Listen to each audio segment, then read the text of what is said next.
কেমন আছো সবাই? আশা করি সবাই ভালো আছো। হ্যাঁ, আমিও ভালো আছি। তো দেখো, আজকে হালকা একটু রোদ উঠেছে, তো কত সুন্দর লাগছে না? বৃষ্টি হলেও যেমন সুন্দর লাগে, রোদটা উঠলেও এখন সুন্দর লাগছে। বৃষ্টির পরে রোদটা সত্যি খুব মিষ্টি লাগছে। তো চলো আজকে দেখাই তোমাদের সঙ্গে একটু হালকা করে আমাদের ফ্ল্যাটে আজকে রং কতটা এগোলো। পুরোপুরি হয়নি, তবে কিছুটা হয়েছে, সেটাই তোমাদের সঙ্গে একটু শেয়ার করি। চলো দেখো, এটা হচ্ছে ডাইনিং কালার। ডাইনিং এখনো পুরোটা হয়নি, সিলিং আর এই যে ডাইনিং কালার। এই একটা রুম, যে রুমের কালার।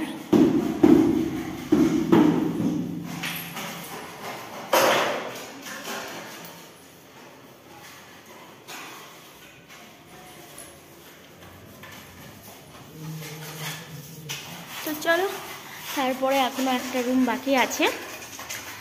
এই যে মোটামুটি এটা এখন হয়েছে।